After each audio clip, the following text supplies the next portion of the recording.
ఇక భద్రకాళి టెంపుల్ అమ్మవారి దర్శనం కోసం అయితే నేను పోతే మాత్రం మస్తు పబ్లిక్ ఉన్నారు. పబ్లిక్ అంటే మామూలు పబ్లిక్ లేరు అసలు. అమ్మవారి దర్శనం కూడా దొరకాలి అంత పబ్లిక్ ఉన్నారు అక్కడ. అబ్బబ్బబ్బబ్బా ఏం పబ్లిక్ అండి.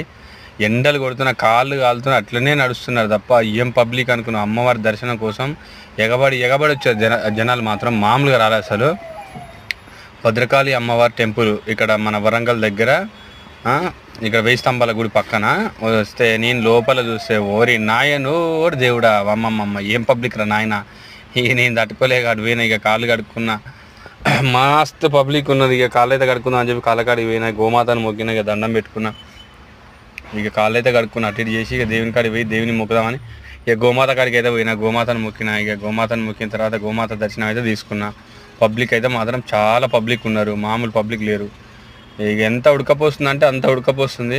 ఇక గోమాతను అయితే దర్శనం చేసుకున్నా. ఇక గోమాతను దర్శనం చేసుకున్న తర్వాత ఇక చిన్నగా లోపలికి అయితే పోదామని చెప్పేసి లోపలికి వచ్చిన.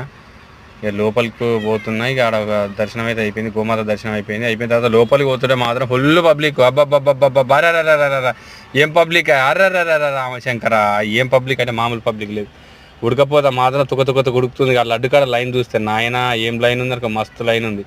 లోపలికైతే పోదామని చెప్పి ఖాళీగా ఉందని చెప్పేసి లోపలికి ఉరికిన. అమ్మో లైన్ చూస్తే ఓరి నాయను ఓరి దేవుడు ఇదెక్క లైన్ నాయన అనుకొని మళ్ళీ దేవుడి లోపలికి గురుగర్భంలోకి పోయిన. అమ్మవారిని దర్శనం చేసుకున్నాం. లోపలికి పోతే వారి దేవుడా దెబ్బతీర్థం జనం. అమ్మ తల్లి మంగళమ్మ తల్లి నా ఛానల్ను సబ్స్క్రైబ్ చేసుకొని జరా, లైక్ చేయండి, షేర్ చేయండి, గంట కొట్టుడు జరా. మస్తు పబ్లిక్ ఉన్న దర్శనం అయితే దొరకలేదు. ఇక ఆ జనాన్ని చూసి నేను భయపడడానికైతే వచ్చిన. ఇక బయట అమ్మవారు